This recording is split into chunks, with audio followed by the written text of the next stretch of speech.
Hi, everyone. I'm Greg Miller. This is Andrea Renee. And today's Kind of Funny Games Daily starts on a somber note. This is breaking news literally as we were going live from Kotaku. Cecilia there reports popular YouTuber Etika dies at 29.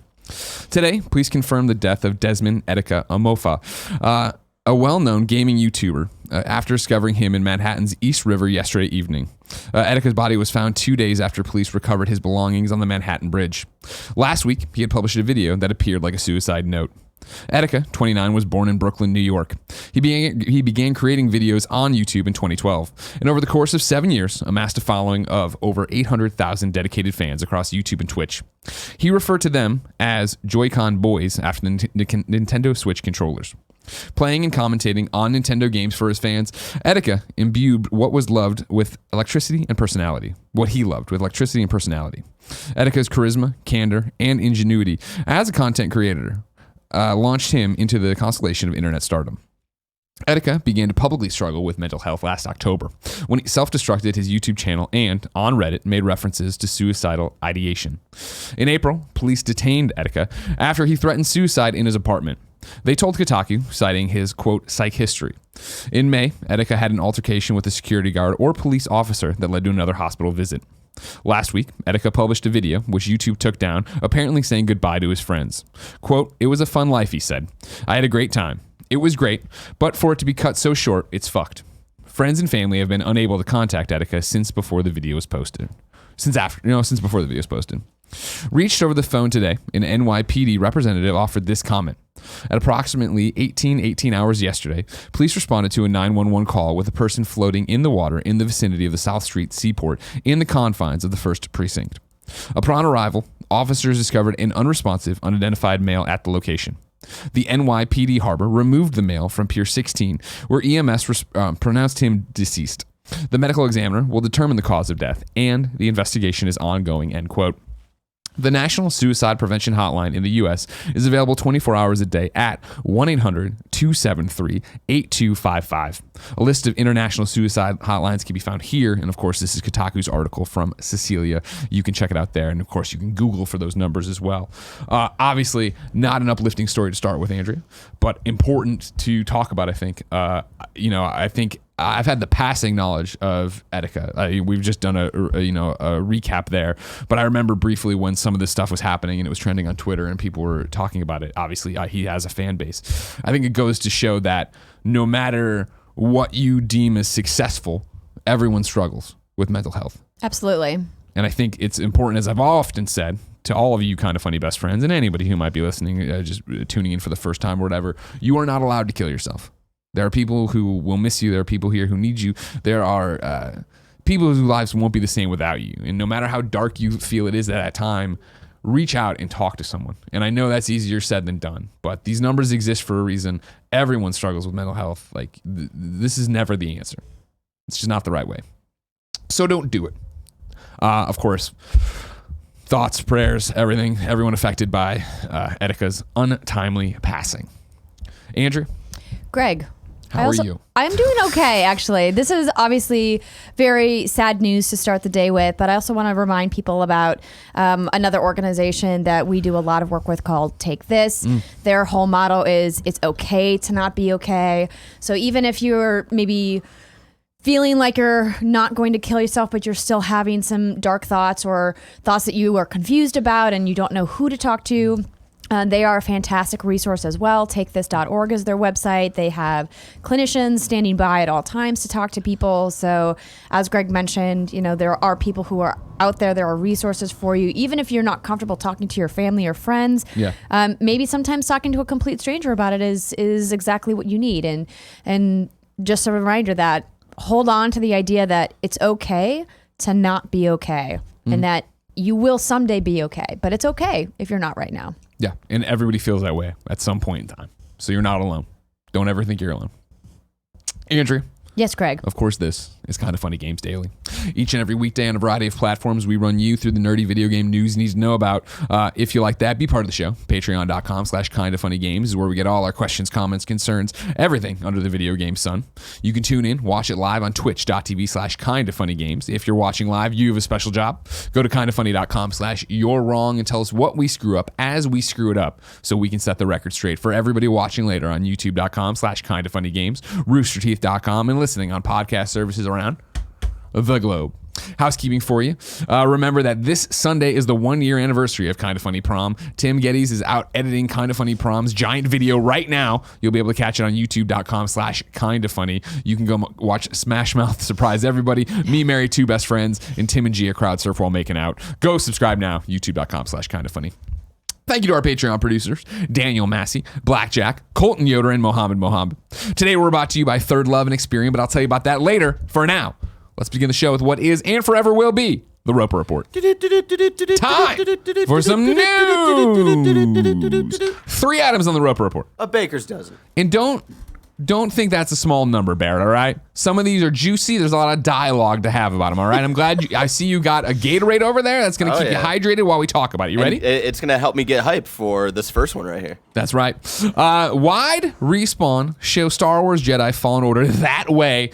Stig took to a blog while releasing a 25-minute video of everything that they showed of Star Wars, the demo behind closed doors at E3. But if you remember at EA Play, of course, they didn't show all of that. It was hosted by a lovely young gentleman. It would have been better if he had his co-host. But it would have been better. She wanted to fake an injury for sympathy is what I heard on the totally faked it. We love you. How you feeling? You good? Yeah. Honestly, like today was the first day I woke up and was like, am I back? Yeah. My powers are almost full again? Almost. Yeah. I feel like I'm at like 90%. Maybe 95%. Are you I'm like close. the Keanu gift that's like, oh, I think I'm back?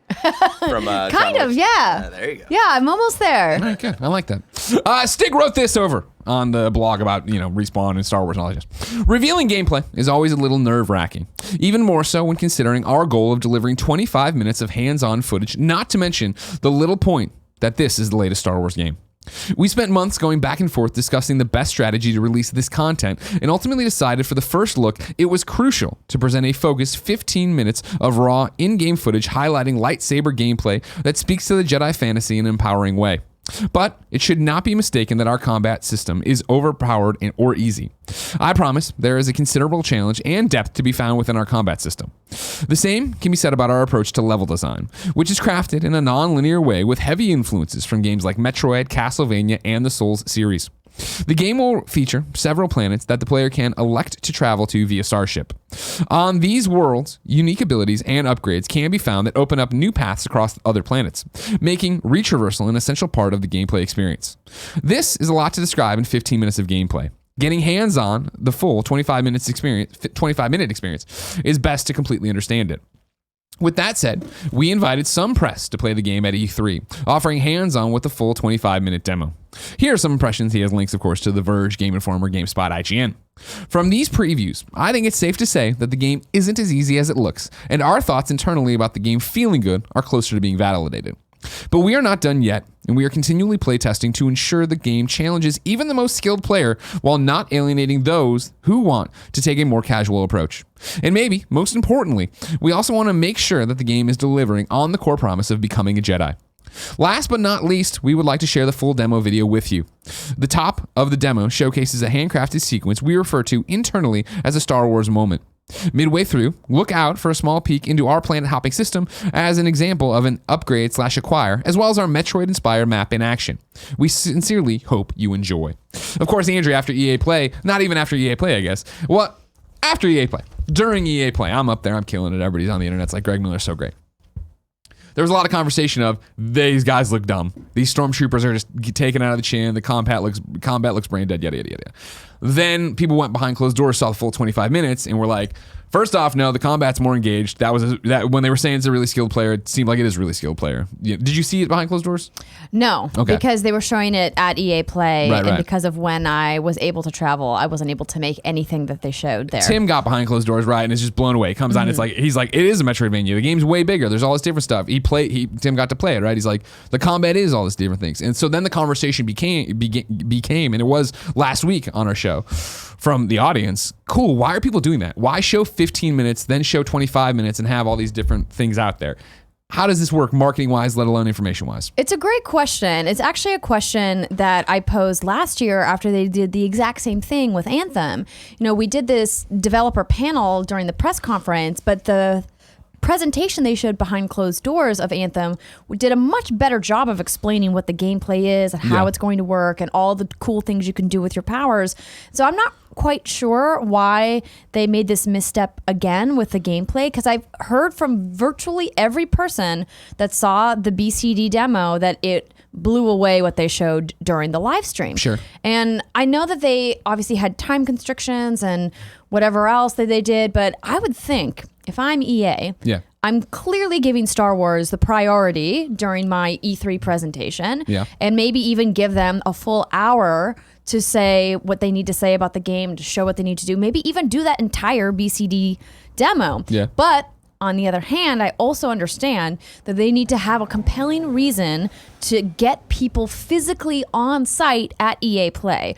Just like all of the developers who are inside E3 doing behind closed doors demos that are exclusive to E3 need to entice people to buy a gamer badge, to show up at the convention center, to see something that they can't just watch on YouTube, right? Comic-Con does this as well. I think we talked about this last week or something, where comparing it to the Hall H panels and why people wait in line for hours to see these things, because you can only see it at Comic-Con. It's the same thing. RTX is taking on the chin right now, right? Because they announced they couldn't come up with a streaming partner. So it's only, I think, the main hall or whatever is getting streamed or having archives, and everything else, if you're not there, you don't get it.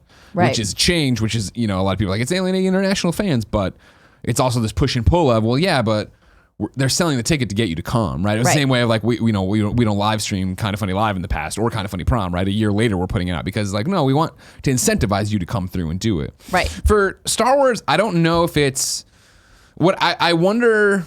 Obviously, they knew going in that these are two different demos. They're showing two different things. They're different ways. I don't know if it's as muddled as Anthem was the year before, whereas I think this one they might have been like, because personally, as somebody who I didn't get behind closed doors, I didn't have time, so I only saw what I hosted and what we had done. So for me alone, watching that, I was like, when he talks about, in here, he wanted it to be the Jedi fantasy in an empowering way. And this is Stig again. For me, I'm like, that rings true. Because watching that, I was like, yep, I'm all in on this. I loved Force Unleashed and Force Unleashed 2. Grabbing the guy, stabbing the guy, throwing my lightsaber. This seems like a great time. I'm gonna love playing this. And I think that initial demo was strong enough that even if you watched it and you came away like, I don't know, they seem easy, it still seems like, well, that'd be fun, at least for a little bit, to run through. Let alone, and then they must have known that. Then you get an IGN, you get all these people behind closed doors, you put the sticks in their hand, that they're going to be like, first off, there's more to combat than you think there is, and there's, all these different things. And why do it? I think this is another great example. And I do want to have a conversation with you of if you think this is damage control or if this was part of the PR beat in general. But it now is that we had, it was a good EA Play demo. Even let's say you looked at that and you're like, combat looks easy, it still looks good. It's a 7, right? Which is fine. Then you do that thing similar to Cyberpunk where they do behind closed doors, people go and see it, they come out and they're like, this is awesome, which then gets you another PR beat where people are talking about it on all the major sites. It's Metroidvania, what are you talking about? That sounds rad. Then there's this hunger for it, and then you get to come out and be like, hey everybody, now we're actually releasing the whole thing for you to see and we're explaining more and we're very excited. Do you think that was planned, or do you think that is they were looking at it like, oh man, we didn't market it right the first 2 times? That's a very good question. That's why I'm Greg Miller, number 1 in the business. Well, number 2, Andy is number 1. I have to imagine that it wasn't planned quite like this. In my mind, I don't see a PR team saying we want to show something that's just good, so that way we can show something that's really awesome 3 weeks from now. Like that to me does not feel authentic, fair, right? Fair. But also, potentially they were talking about maybe holding an embargo or doing additional coverage in the weeks after. But they already are out in front of most of the E3 coverage because of the timing of EA Play. So why not bring the big guns, especially after the year that EA has had. Sure. And the spring that they had with the launch of Anthem. Like, they really needed to knock this out of the park. Yeah. And I think that they had a good showing, like you said. But the chatter that I heard at E3 post EA Play was not like, oh my gosh, this was so amazing. It was okay. And I think that that's reflective in a lot of the best of E3 lists that you're seeing at many outlets around. And Star Wars Jedi Fallen Order usually isn't in the top 5, and it could have been. Yeah, totally. I mean, it was for Tim, right? Tim went and saw it behind closed doors and was like, dude, Tim was like, I underestimated this game because he watched it. He's like, I don't like this. No, same. Like, I was pretty underwhelmed by the presentation that we saw during the live stream. No Watto. I'm still, no Watto indeed. I'm still very excited for this game because I believe in Respawn as a studio, and I really loved what they've done both with Apex and with Titanfall. And I think that Star Wars in their hands is a really exciting opportunity. But as somebody who personally didn't get to play it on the sticks, like, it's hard for me to get as enthused. But everybody I've talked to that did get hands-on is like, you're going to be so impressed by what you see. So all we can do is take their word for it, I guess. Yeah. I didn't have time, obviously, when I'm gathering news to watch it. I'm excited to see the rest of it. I'm excited for Jedi Fallen Order. What I also think is interesting on top of... I'm with you that I don't think this was the crafted idea of like we'll do that. We'll do the EA Play stuff. We'll do behind closed doors. We'll let it build for a while. Then we'll come out. Because this letter almost seems like it's apologizing for how they did it. In the way I think Stig talks about it when he gets in here, where he's like talking about the 15 and the push and pull of the 15 to 25 of like, yeah, this wasn't the right way to do it maybe. So we want to get this out to you and blah, blah, blah. I think that's interesting that they're doing that, which is uncommon. I think we brought up to Anthem, right, and like how much BioWare talks to the community on this stuff. I think it's also notable that in an official release, an official thing, they're talking about Metroid, Castlevania, and the Soul series, right? Which is another thing that I would think EA would be like, don't do that. Well, that's the thing that I think they really struggled with this year when they were trying this new format for EA Play's live stream versus a traditional press conference, is saying like, what do we want to give to our fans who are tuning in to watch? How do we balance giving like deep dive looks with all of the gamer jargon that comes along with it for hardcore fans who are watching video game coverage every day, who like watch this show every day, right? Versus the people who are just tuning in because it's E3 and it's EA Play, and more importantly, it's Star Wars. And so you're getting those more casual fans who maybe don't know what even Castlevania is as a franchise, right? And they definitely don't understand the parameters of what a Metroidvania is. And so them kind of having to balance, how do we speak to those people who are just casual Star Wars fans that are interested just because it's Star Wars, and the people who are like the super uber nerds on the other side that want all of the details, right? Sure. Yeah, and so they were trying to straddle that line clearly, and I think that they potentially missed the mark. Interesting. Well, ladies and gentlemen, let me know what you think of that 25-minute demo up now. Number 2, Andrea, as if you read the rundown and knew what was coming next. The Game Critics Awards have announced their Best of E3 2019 nominees. Of course, Andrea and I are part of the Game Critics Association. Is that what we call it? I don't even know. Judging panel. Yeah, we're judges. When we talk about Judges Week, this is what we're getting down to vote to, right? The Game Critics Awards, right? Run by Jeff Keighley. We have a whole bunch of rundown. There's way more awards here than I put. I just put the most notable ones up here. But bullet points from it. The Outer Worlds leads with 4 nominations, including Best of Show and Best Original Game. Games with 3 nominations include Borderlands 3, Control, Doom Eternal, Final Fantasy VII Remake, John Wick Hex, Luigi's Mansion 3, Star Wars Jedi Fallen Order, Watch Dogs Legion, and Wolfenstein Youngblood. Microsoft is the most nominated publisher with 9 nominations, followed by Nintendo with 8 and Bethesda with 6. PC is the most nominated platform with 54 nominations, followed by Xbox with 45 nominations and PlayStation 4 with 43 nominations. There's more details, of course, and the entire run of nominees at GameCriticsAwards.com.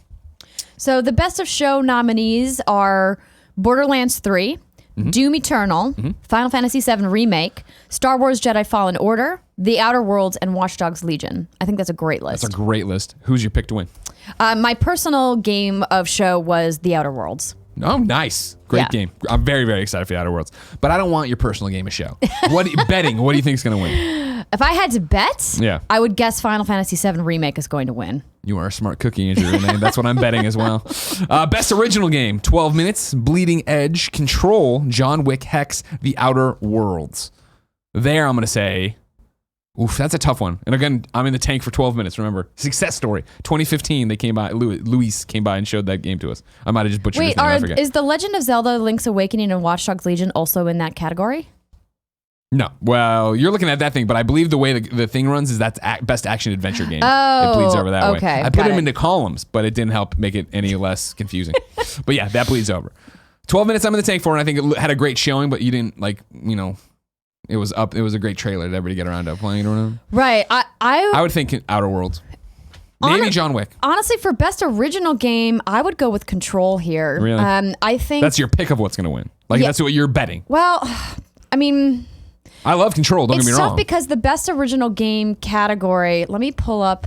Here we pull go. up the Here we go. description. The Here we go. description. Andrew Renee pushing up her glasses, nerd over here. You know what I mean? Well, this is the important part though, because just jump, just make a bet. Who cares? How dare you? The best original game. Open to any game on any platform, regardless of genre. The game should be nominated for ambition, newness, and creativity with a bias towards actual gameplay innovation. Don't fall for the trap of a cool concept that sounds innovative. So the thing that makes me think Control here is doing something more innovative than these others. I mean, in fairness, I didn't get to play or see John Wick Hex, so I've heard really good things.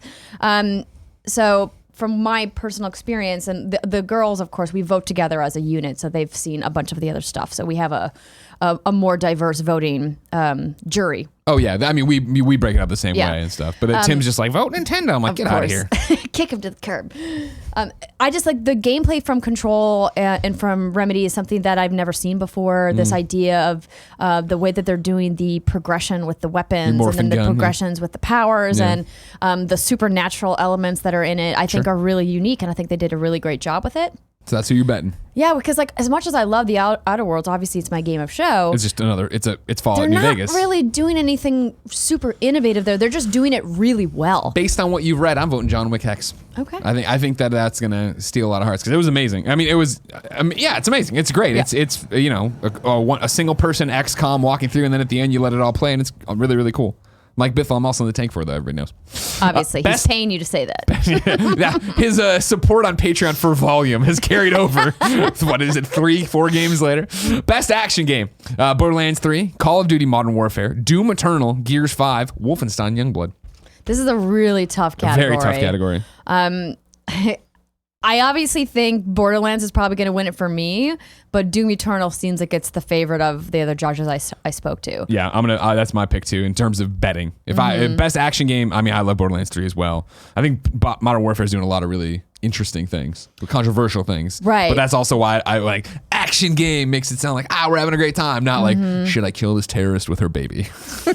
Yeah, and without a full multiplayer reveal from Call of Duty, I think it's going to lag behind in these other titles, and that's just an unfortunate set of timing for them. And Call of Duty, sadly, never really wins any of this stuff because people don't think of it. But I think, Infinity Ward is doing fantastic work on that title this year, and I can't wait to see more. Yeah. But I mean, Doom looks real good. Now, real quick, I want to clarify stuff here. The nanobiologist in You're Wrong says, Greg, you said you're voting for Final Fantasy VII Remake for Game of the Show from judging, but you voted for and strong-armed Snowbike Mike into making Cyberpunk Kind of Funny Game of the Show. Again, this is not our vote. This is our prediction of what will win. We are betting on what will win. Also, I need to make a clarification. The Games Critics Awards are only open for nomination for games that had a hands-on playable experience at the show. That defining factor dramatically alter some of the categories because Cyberpunk was not eligible for any of these main categories here. There are a couple special commendation categories it was eligible for, but because they did not provide the judging panel with hands-on opportunities, it was not eligible for nomination. So shut the fuck up, nanobiologist. I'm sorry, am I wrong? No, you're not. Thank you very much. Also, I didn't realize 12 minutes was playable there. I missed it. That sucks. Yeah, I didn't get to play it either. Best action adventure game. Control, Luigi's Mansion 3, Star Wars Jedi Fallen Order, The Legend of Zelda, Link's Awakening, Watch Dogs Legion. This is a tough one too. I'm betting it's going to be Legend of Zelda. No way, dude. Yeah, really? I do. I am. I would guess this is between Luigi's Mansion and Watch Dogs. Yeah. I mean, for me, I think I'm betting it's between Zelda and Watch Dogs. But I think Zelda, people love little baby Link. Yeah, man. I do too. Don't get me wrong. I'm not knocking them. Just saying. I really hope Watch Dogs wins this. I think what they're doing is really cool. Me too. Oh my! Again, this is not my personal vote, Andrea. Watch Dogs blew my freaking mind. Fucking Zelda always takes the awards. So what you're voting is that? Or you're betting Watch Dogs? What are you betting? No, I'm betting Watch Dogs will take this. Okay, then there we go. You know what's on the line too? An Olive Garden lunch, you and me. Whoever comes up with the most right here has to pay for the other person. And maybe Barrett can come too. Are we doing all of them or just the ones you have here? Just the ones I have Okay, here. I feel. okay. Best role-playing game. Dragon Ball Z. Final Fantasy VII Remake. Monster Hunter World Iceborne. Just stop reading. I know, right? It's Final Fantasy, right? Yeah, gonna win this. There you go, Craig. Andrea, we both figured on So that we one. had a tough time when we were looking at the Outer Worlds going, should we put this in an action adventure category or should we put it in an RPG category? And because it's against these other amazing Japanese RPGs, I think it's just never going to just stand a chance. But I mean, obviously I really like it. But no, Final Fantasy is going to win that category 100%. for sure. Best family social game. Fall Guys. Luigi's Mansion 3. Mario and Sonic at the Olympics. Oh, at the Olympic Games Tokyo 2020. Minecraft Dungeons. Pokemon Sword and Shield. I think this is a toss-up between Minecraft and Pokemon here. I heard nothing but fantastic things about Minecraft Dungeons. Obviously, Pokemon's Pokemon. Yeah. So maybe I'm going to go with... I think I'll go with Pokemon Sword and Shield. I'm going to bet that more judges played that. See, and that's where it gets interesting. Yeah. Because I know for a second I'm voting with my own personal thing here. I think Fall Guys is going to pull off the upset. There's a lot of people it's been slowly taking over the internet. I loved Fall Guys. Got one of my Game of the Show awards. And so I'm really hopeful for them. But at Minecraft Dungeons, I didn't play either. And that's the game I saw in the preview. And I was like, this looks like a total Greg game. Yeah. So I don't know. I'm voting. I'm saying my prediction is Fall Guys, but I could easily see it being Dungeons, and that's what loses me the Olive Garden. Best online multiplayer: Bleeding Edge, Call of Duty Modern Warfare, Gears 5, Tom Clancy's Ghost Recon Breakpoint, Wolfenstein Youngblood. Where was Modern Warfare playable multiplayer? It was playable in our off-the-record session that we can't talk about. So why is it in here? Are we allowed? But can we vote on that? I honestly don't know how it qualified for this, but I mean, we can't talk about it. But it was. I have thoughts. That's interesting. I I'm mean, gonna say Wolfenstein. I think the co-op in Wolfenstein is cool. I don't think it wins here. If I have to pick from these, I'm definitely picking Call of Duty. But I don't understand how that got there. I don't know either, Greg. That's the same thing. Was 12 minutes playable? I feel like I have to message Jeff and be like, so, what's the deal with this? Can we talk about this? Because if I can vote for Call of Duty, I'm absolutely voting for Call of Duty. All right, fine. I'm putting that there too then. Because I agree. Because it was really good. Just I don't understand how that was. Best independent game: 12 minutes. Carry On, Fall Guys, John Wick Hex, Sayonara Wild Hearts. What a fucking lineup right there. What? I'm not familiar with Carry On, I don't think. Oh, wait, maybe I am. I am. Oh, no. Okay, what a fucking lineup of games right there. They are all awesome. Shit, that's a tough one. I'm going to pick John Wick Hex here. Yeah, me too. That sucks. But 12 minutes, I think, is a strong contender. Fall Guys is as well, but I'm not saying any of these are bad contenders. I'm saying for who's actually going to get the most votes. Barrett, will you roll back the footage? That's what I thought. She said, fuck Sayonara Wild Hearts. I heard it. How dare you? Andrea. Corey, make the gif. I didn't say it was a bad game. I just don't think it's going to win. Yeah, I don't either. And that's my thing with Fall Guys is I don't think when it gets down to best independent game, here's why I think I picked Fall Guys to have a shot with Family Social. Because who the fuck cares about most of those other games with that lens? Yeah. Luigi's Mansion 3, I can't wait to play, but Family Social? Yeah. I don't know about that. You know what I mean? So would I vote for it there? Did I play Minecraft Dungeons? Everybody's talking about Fall Guys. I vote Fall Guys. You know what I mean? I'm some moron over at GameSpot and Lucy James. I'm like, bam, just punch the bow and walk away. Not a moron, Lucy. I love you. You're great. Yeah, I think John Wick Hex has enough juice-o for independent game to win. Yeah, I think it wins. And then best ongoing game. This is for a game obviously released. This is also beforehand. a tough one because I didn't know if they had to have something at the show to be nominated or not. Destiny 2, Final Fantasy 15, Fortnite, Monster Hunter World, Tom Clancy's The Division 2. This is a toss-up because again, yeah, I don't know what I want. I mean, I think the top 3 games are really the only contenders here. As much as I love Monster Hunter World, they don't add enough content for me to classify them as an ongoing game. Interesting. They've done 2 updates, maybe 3. Sure, I like big stuff. Launched? Yeah. So I would say kindoffunny.com/you're wrong. That's a perfect one. And Tom Clancy's The Division. Don't you fucking. No, I'm saying as far as voting, obviously I love The Division. I play a ton of it. I just don't think that they have been out long enough to really truly compete. For me, obviously my personal favorite here is Destiny, but I think it's probably going to come down between Final Fantasy and Fortnite. with Fortnite maybe edging out Final Fantasy 14. Though, oh, gosh, this is You got to tough. pick. You got to vote. Okay, I'm going with Fortnite. Okay. I think Fortnite's going to win. And my prediction vote, not that I'd vote for it, I think it's going to be Monster Hunter World. Yeah. Because I think it's like Iceborne was so cool and people played it, and I think that's We gonna, nominated it for several things. Sure. at the I show, loved yeah. Iceborne too, but I think that's what's gonna get it for people. Okay. I'm looking forward to you buying me Olive Garden, Greg. Yeah, right. Sorry, those unlimited breadsticks will be me for me. Number 3. I mean, really, we both win. That's true. We're going to Olive Garden, everybody. When you're there, your family. Number 3, we have Cyberpunk Tidbits. These are all from Matt Purslow at IGN. Hey, Andrea, did you know that Cyberpunk 2077 is based on a pen and paper RPG? I learned that. Yeah, me too. Yeah, we have Man. to talk about it in Gamescast this week. As we said it, where I was like, is that based on anything? And we are like, I don't think so. And I was like, I don't know. I'm not I'm confident surprised. enough in it. I guess I was just like surrounded by nerds when Cyberpunk was announced. Yeah. So all I heard was about like the tabletop RPG and all that shit. My so thoughts That was on so long ago, though. Yeah. My thoughts on it were, and I had talked to some kids on Twitter about it last night, is that I in both the E3 demos, which is it's like CD Projekt Red's making Cyberpunk. I'm like, Yeah. cool. I'm not going to chase every tidbit. I want to see it and play it. I don't remember either one of the demos mentioning it. Not that they didn't or whatever, and it doesn't really matter. But my other thing, even when we were talking about it on Gamescast, when it came up as a blip of like, wait, is this like a CD Based Projekt on- Red's yeah. own thing doing? I was like, even if it was based on something, which I thought, I was like, it's not like the Witcher books, right? Where like Geralt is the star of the Witcher Well, books. Johnny Silverhand is a character. Everybody, and that was my thing. Yeah. Is everybody's like, no, like people in Cyberpunk 2077 are from the pen and paper. They're like, all right, well, we just totally fucked it up. We're idiots. Why even watching the show? You know what I mean? Everybody go and unsubscribe to What Goods Games. Unsubscribe from their Patreon. Just abandon How them. dare you? How dare you? Why do I gotta tell them to unsubscribe to us? You take it back. Of course, I take it back. Everybody go over there, subscribe. Anyways, Matt Purslow from IGN has a whole bunch of different bullet points on Cyberpunk. He's pulled from various sources. Let's get into it. Upcoming RPG Cyberpunk 2077 will not feature a morality system that categorizes your character as good or bad depending on their actions. Talking to Gaming Bolt Quest director Matsuya, and I'm going to leave it right there, said, quote, "We don't have a Matsuya. morale system per se. However, to complete Cyberpunk 2077 non-lethally, you have to be very good at stealth. Invest in points that allow you to stealth better. Use weapons that will allow you to incapacitate the enemy instead of killing them to make the moral choices that will allow you to avoid killing people throughout the game." End quote. With this in mind, it appears that Cyberpunk 2077 will allow you to make moral decisions, but those choices will not be categorized and counted in the same way as, for example, Mass Effect's Paragon and Renegade system do. Excellent. I hate that. I hate when it's black and white.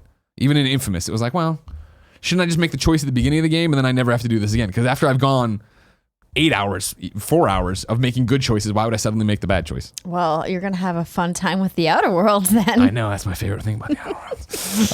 Lead quest designer, Poel Sasko, answered another question via Twitter direct message, and this time it was focused all on how important romances will be in Cyberpunk 2077. Posted on Reddit by McGee Red 1234. Red. Nah, McGee. Okay. Sasko confirmed that romances will be returning in a similar fashion as they were seen in The Witcher 3. As explained by Sasko, there will be whole plot lines regarding character, and if that NPCs were treated well and interested in Geralt, something was happening.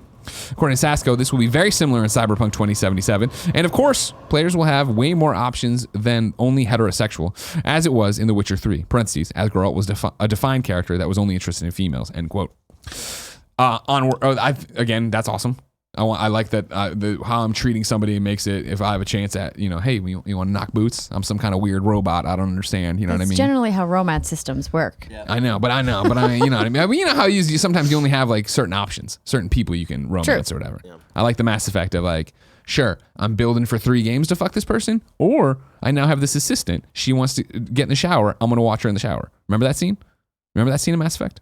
No. Really? So hot. Oh, are you Right? talking about Suki? Suri? I'm definitely not that much of a Oh my Mass gosh. Effect dork. No, I know exactly. Okay, I know exactly. But it what was you're Mass talking Effect 2, Mass Effect 3, where it was like, Mass Effect about. 2. Suvi. It was Suvi. Mass Effect 2 when I come back and I've been reconstructed, right?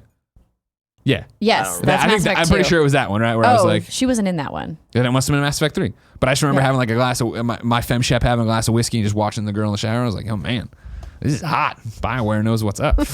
All right, number 3 on the bullet points here from Matt. Cyberpunk 2077's lead designer again. Oh, it was in Poel. Andromeda, sorry.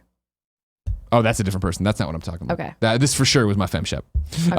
Sasco has hinted that a new Game Plus mode may be in the works for the highly anticipated game from CD Projekt Red.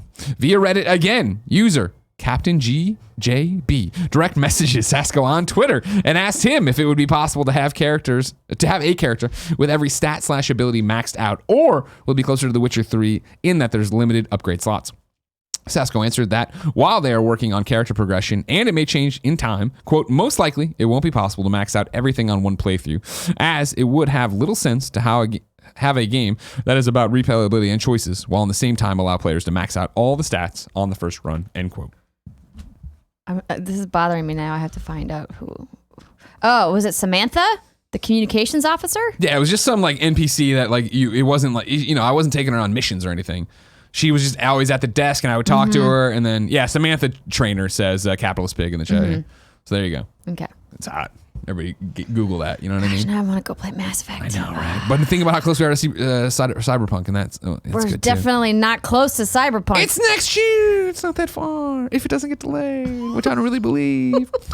At least the Outer Worlds is close. Borderlands 3 is close. Yes. There's no romance in Borderlands. I know, but I'm just talking about RPGs that'll take up all your time. Yeah. Yeah. Everything they're talking about with Cyberpunk in these 3 bullet points from Matt at IGN gets me even more excited for Cyberpunk.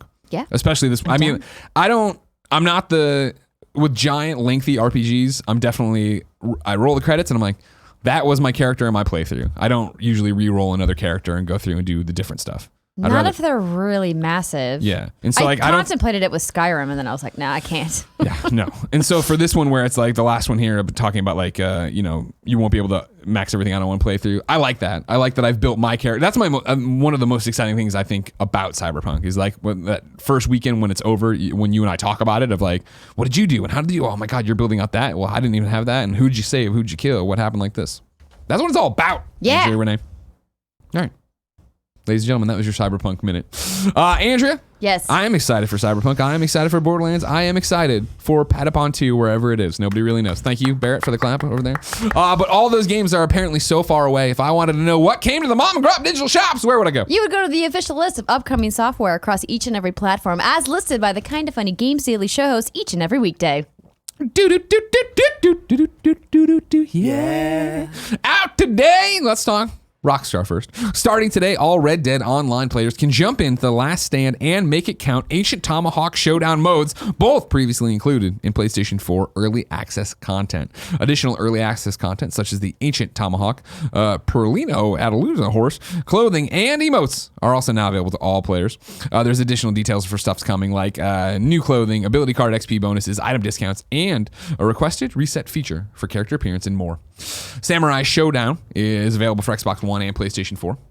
Sega has announced pre-registration for Fist of the North Star Legends Revive, an action RPG planned to release on iOS and Android later this year. Star Trek Online Rise of Discovery is now available on consoles. BloodStained Ritual of the Night is on Switch. Judgment is on PlayStation 4. Car Mechanics Simulator, PS4 and Xbox One.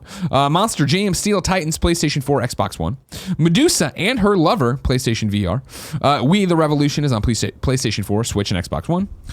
Super Neptunia RPG is on Switch. World of Warcraft Rise of Azshara is on Mac and PC.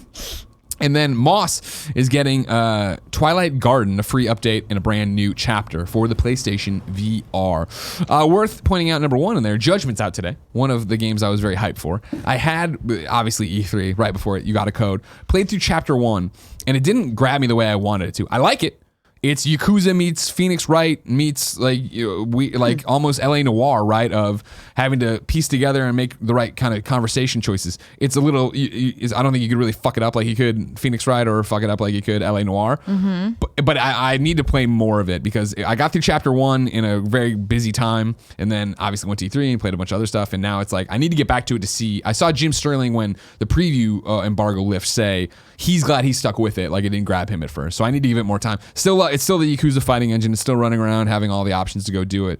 It's cool. It's interesting. If you're a Yakuza fan, for sure. I'm trying to figure out if it transcends that, though, and I don't have a report for you yet. However, if I may, I'm going to pull a question from Reader Mayo, where JBR writes in and says, "What's good, Greg and Andrea? Bloodstained Ritual of the Night has been out for days now, and I haven't seen any reviews from IGN or GameStop. That's what he says. GameStop. GameSpot, He means Spot. probably. He means Spot, Yeah. but he says GameStop. Or even you guys, for that matter. Have you played it? If so, what do you think? I started it last night, and it's a gorgeous game. I'm impressed with the lighting and the sense of ambiance in the world. Haven't played a Metroidvania in a while, so really enjoying it so far. Smiley, what do you think? Have you played it, Andrea? I have not. Do you plan to play it, Andrea? I was going to wait to maybe check it out until they fix this weird game-breaking bug thing, which maybe they've done. This is a kindoffunny.com/you're-wrong moment. I believe they already put that update in. They did? I think so. All right. Cool. My thoughts on it is I'm not a big Metroidvania guy. Me neither. I had gotten my code again right before, after E3 and right before going to Quebec. So I installed it, and little known fact, the Kind of Funny logo is in there as an unlockable face for the character. Ooh. And I did that. What you do is when you start a new game, you put Team Fat in all uppercase. You start a game with that as your file name. You unlock the face in your equipment. However, I reported it as a bug that it also, when you go into cutscenes or your menu, the face flashes at a thing that I don't know what causes seizures, but I'm pretty sure I was close because my eyes hurt real bad. Oh, no. So I did not promote it and stopped playing, and I emailed them about it, and I've heard nothing back. So I don't know if that's something that will ever be fixed, but I turned it on and it looks real pretty. And my main thing was, I'm going on the road. I'd love to play the Switch version. I got my Switch code like on the airplane last night, but then I saw people, I think on Reset Error or somewhere else today, talking about how Switch version isn't up to snuff right now. That's just scuttlebutt of what I saw. I haven't played it or done it myself. So in general, Javier, not a big Metroidvania guy. I'll kick the tires on it some more eventually. I want them to fix the face. But yeah, it's just one of those games that I think falls outside of our thing. And that's also one of those things of, I wonder if it falls outside of the purview of IGN and GameStop. Because it was, a hot ticket there in the beginning, right? Of Iga's back. He's doing a Castlevania inspired thing. This is going to be huge. And then that was 2015? Like it's just been a long burn for that game. So to finally get out, I think that's a game maybe the IGN audience isn't clamoring for in the same way, right? And we've talked about this before of this is why it's great that you can go find your favorite Castlevania streamer, your experts in those things, and have them give you an expert opinion on that game. But like I wouldn't be able to give you an expert opinion on the game. I like Symphony of the Night, but Should we call Andy in? Because he's been playing it. oh yeah, sure. Is Andy here? Yeah, I think Get him. so. Andy! Andy! Did he just come in? Is he gonna be all cranky now? Like, Probably. oh, I like the pizza from Steve Aoki. Yeah. Can you turn on this mic for him? Number one games journalist, we need you. Hey guys. JBR was asking, hey, why is nobody at Kind of Funny talking about BloodStained, Ritual of the Night? What do you got for me? It's fantastic. Yeah? Yeah, it's really, really good. I'll start off with the negatives. I think like the art's not great. Yeah. But there's so many assets they had to create. There's so many different demons that the design of the gameplay is fantastic, but you could see where this does look like a Kickstarter game. Yeah. The backgrounds aren't really nice to look at. Aesthetically, it's just not a very pretty game. Gameplay-wise and just design-wise, I think it's fucking great. Really? The whole concept of it is that anytime you kill, there's 100 different demons. I think 100. Chat, maybe correct me. Kindoffunny.com/. But I believe there's 100 different demons, and each one of them has a shard that you can steal from them. So whenever you kill one of these, you are unlocking some sort of power that either they wield, or if it's a smaller minion, you can unlock their shard to kind of you could spawn little smaller minions to attack enemies or whatever. But yeah, every shard has like some sort of gameplay element involved, so I get why it took so fucking long to make this game, because it's not a simple game whatsoever. Gotcha.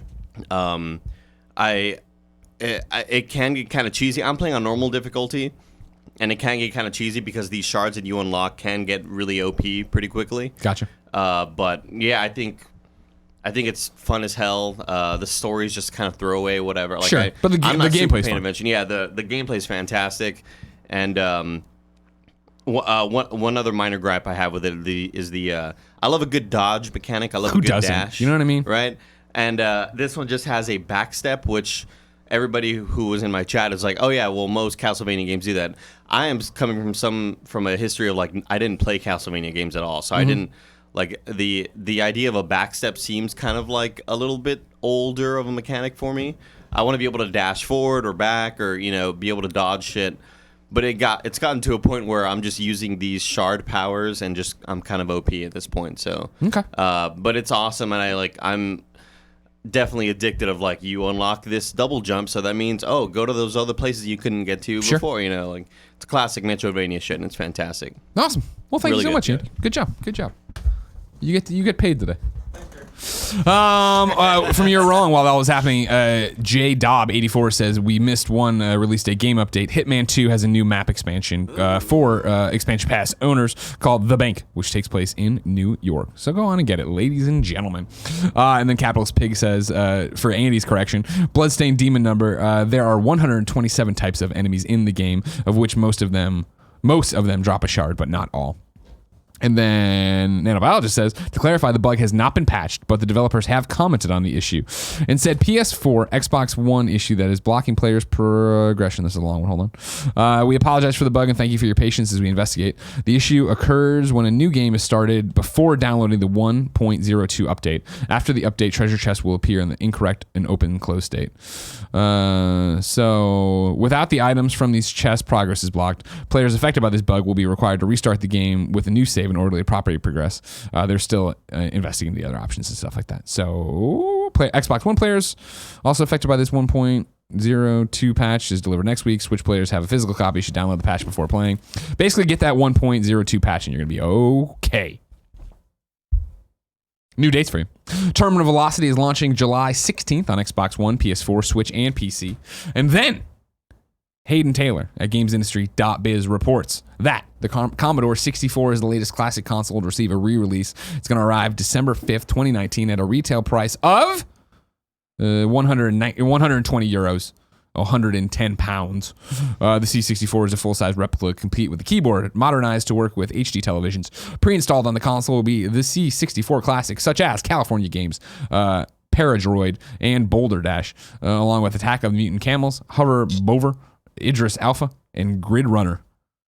Jared Petty, wherever you are, God rest your soul. We know you're happy. Enjoy it.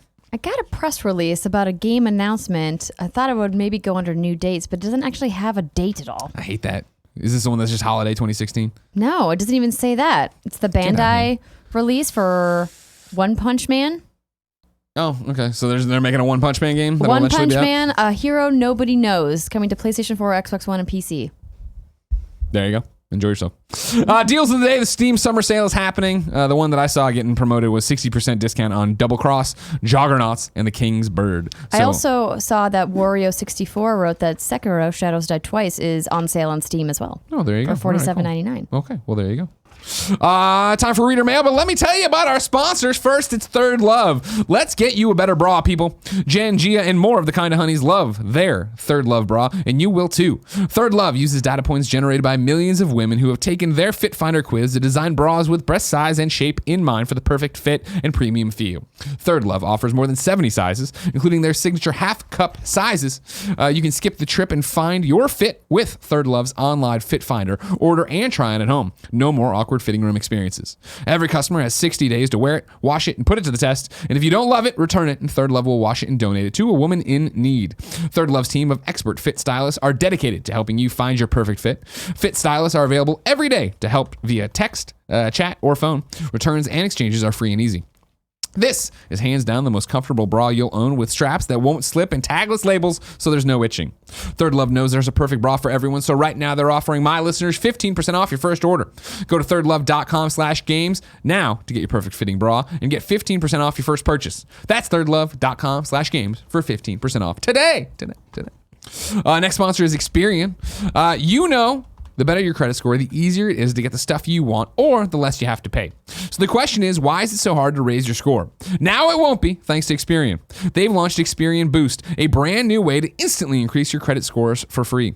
For the first time ever, paying your utilities and cell phone can instantly improve your credit score. Experian Boost works by giving you credit for the bills you've already been paying through your bank account, like water, gas, electric, cable, and a cell phone. A higher credit score can help you establish and get access to credit and preferred rates for the things you want and need in life.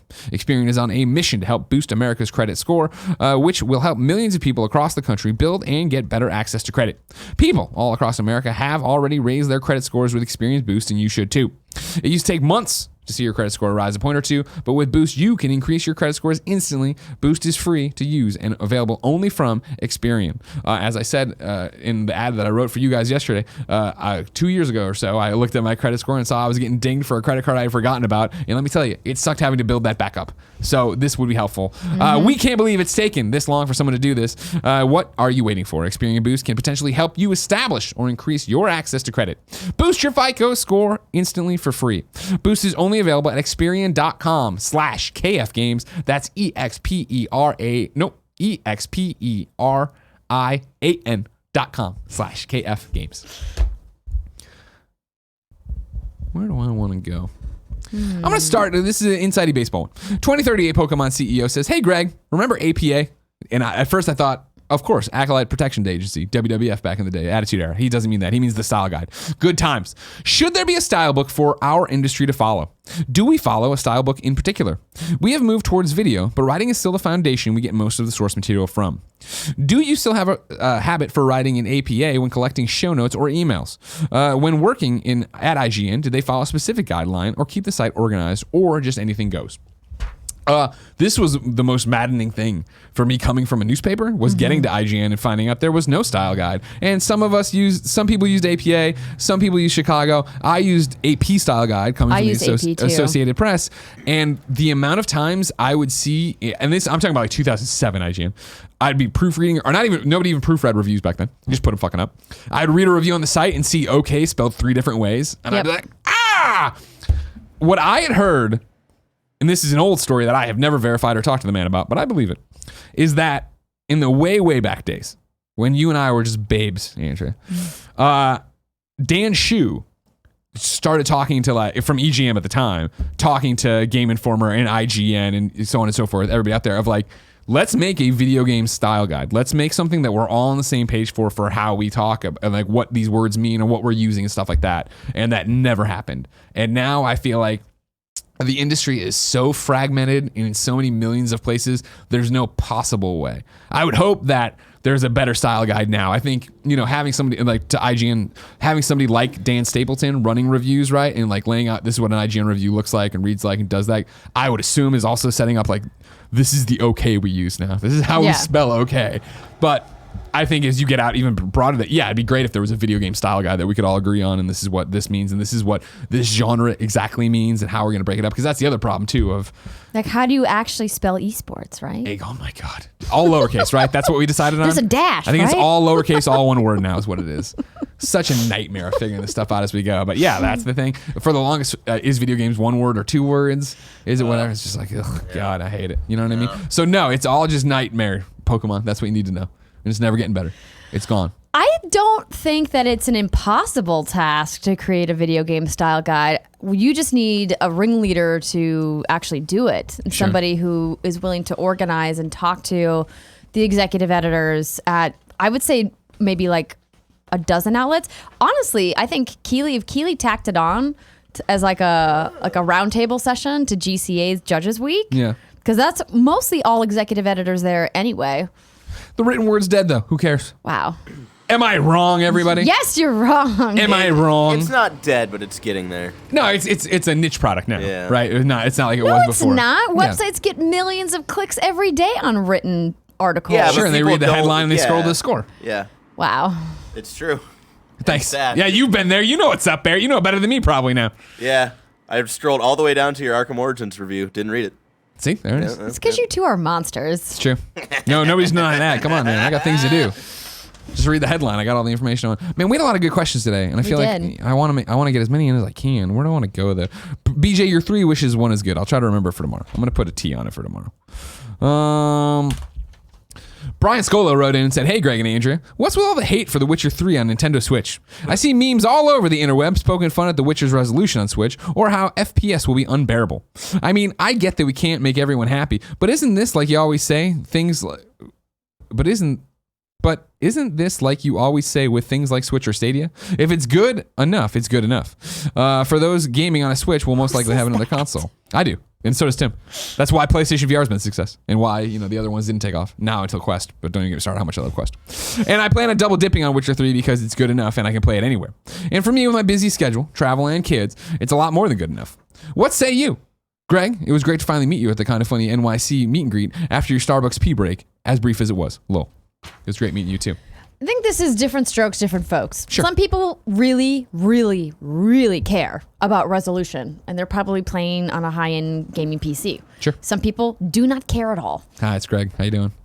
Right? And so I could have predicted that people were going to complain about The Witcher's resolution on Switch because Switch is not a powerful piece of hardware that can push really impressive graphics, particularly for a game that's ported and not designed specifically for Switch, right? Like I think we always look at Breath of the Wild as a standout piece of software that really showcases what the Switch is capable of from a graphics perspective, but the art style of Breath of the Wild Plays to those. was also like tailored specifically for Switch. So this is not a surprising story.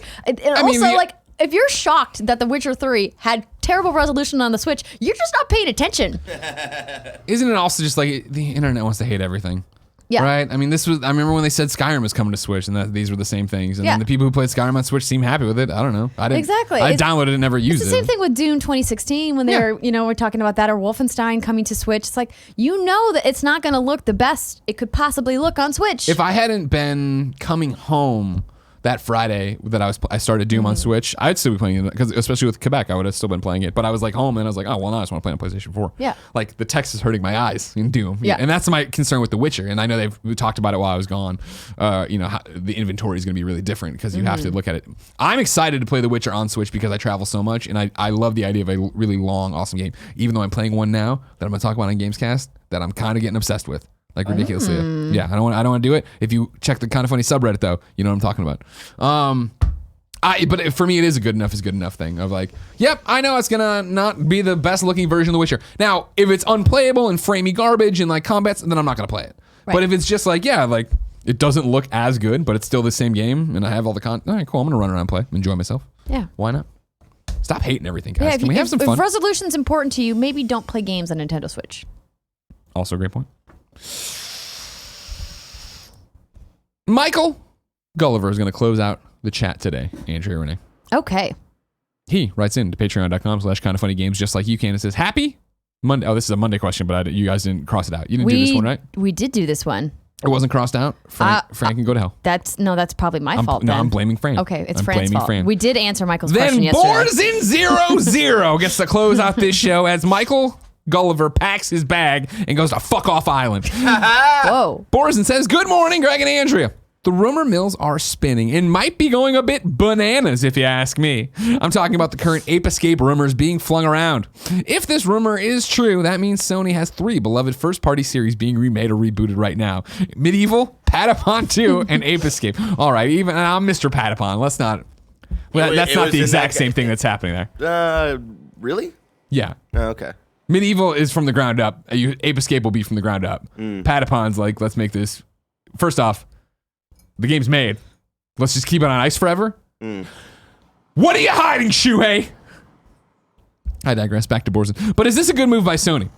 I am all for remakes, but Sony has not been the quickest at getting these out. Medieval and Patapon 2 were announced at the end of 2017, and we are going to see Medieval finally in October, and Patapon 2 is still coming, right? Will we ever see Ape Escape, or will it become vaporware and never come out? If you have no idea what we're talking about, let's kick it over to Eurogamer, where Vicky Blake writes, Ape Escape might be making a comeback. Emphasis on the word might, though. As the celebrated game marks its 20th anniversary this year, Shuhei Yoshida was kicking around an Ape Escape PS4 theme I saw over the weekend. Twitter account at PipOsoru 20th, which somewhat suspiciously only signed up for the social media platform earlier this month, is wondering if anyone is chasing them anymore. It's an image. It's like an HD image of an Ape Escape guy in the woods. Usually we steer clear of newly and wholly unverified Twitter accounts, but what makes this particularly interesting is that developer Sony Japan Studios' own Twitter account, which is verified and only follows 53 users, recently added it to its follow list. Curiouser and curiouser. Given the official Ape Escape website was recently updated for the first time in years, and Sony has demonstrated an interest in reviving a number of its retro franchises, such as Medieval. Lately, it's very possible Ape Escape is the next on this list. Watch this space. Whatever. Cool, man. It's Crash Bandicoot came out and hit and just destroyed, and everybody's like, fuck. We need batten down the hatches, get them all out there. PlayStation All-Stars Battle Royale 2 eventually. Yes, based on the report and the social media and the website, and I totally believe it. I totally believe they're doing some new Ape Escape thing. Hats off to you if you care about Ape Escape. Andrew, you care about Ape Escape? Do not. Barrett, you care about Ape Escape? No, and I'm like, my persona is like half about like dumb 90s, early 2000s nostalgia, and this does not do it for me. I think Ape Escape falls into the same medieval thing, where whenever we talk about medieval, Kevin is the only person in the office. Like, you're like, oh my God, yeah. And it's like, cool. I know there's fans out there. I know they're going to do their thing. The game is not going to be juggernaut success like Crash was. Whatever. Crash was lightning in a bottle. Yeah. Like trying to bring back a bunch of 90s franchises in attempts to replicate the sales success of that series is I don't want to say futile, because I mean, go for it. You know, if you want, you'll probably sell some games. But trying to replicate it is a little bit phooey. Ladies and gentlemen, it's time to squad out. This is where one of you writes in to Kinda Funny's Patreon, kindafunny.com/Patreon, patreon.com/kindafunnygames. Give me your name, username, platform of choice, why you help in a video game. None of you did it today, so we're going straight to required reading. Nobody did it yesterday either. They just don't want to squad up anymore. I It's fine. guess. They're all playing that Harry Potter game out there, catching their wizards. They're out there saying, hey, 15 points for Gryffindor. Required reading over at gamesindustry.biz. Christopher Dring has Saving Fallout 76. It's a long interview with Pete Hines talking about all of this. I'm going to read the first 2 paragraphs and then an extra quote. Bethesda's Senior Vice President of Global Marketing and Communications, Pete Hines, says there was never any other choice than to keep going with Fallout 76. Quote, it's just in our DNA, he says. I appreciate there might be folks who are tempted to throw up their hands and call it quits, but that's just not how we're wired. We believed in it. The fact that it didn't go the way we expected, and it had issues that maybe we should have foreseen and should have planned for, doesn't mean we didn't believe in it. We didn't believe in what the game was and could become, end quote. Then there's another quote from the article. We're trying to offer up more transparency and communication and being more visible than we used to be in Bethesda Game Studios. Interesting read. I'm still making my way through it, but it's interesting to see them open up about Fallout 76, right, and really admit some of the shortcomings they had and what they messed up, screwed up, and how they're trying to fix it as they go forward. Also, there's a patch out for 76 today that I didn't put in new dates. Nothing like major, but bug fixes. Andrea, we asked people watching live on twitch.tv/kindafunnygames to go to kindafunny.com/you're-wrong. Tell us what we screw up when we screw it up. Today, Nanobiologist reports RTX in the past has cut streams to show exclusive sneak peeks and trailers and episodes. From your talk about the RTX backlash, it sounded like they show everything on the stream normally. Cool, fair, good correction. This is Nanobiologist again. Cyberpunk 2077 is specifically based on Cyberpunk 2020. Fun fact, a digital manual of the game comes with the base version of 2077. Neat. And that's it. Ladies and gentlemen, this has been Kinda Funny Games Daily. If you like this show, subscribe to the YouTube, subscribe to the Patreon, support us all over the place. You know how it is. There's podcasts out there. Listen to them, rate them. You only watch on one place, subscribe on the other. It's just a number. Who cares? Tomorrow, it's going to be me and Gary Whitta. Thursday, it's me and Andrea Renee. Friday, it's me and Tim Gettys. Ladies and gentlemen, until next time, it's been our pleasure to serve you.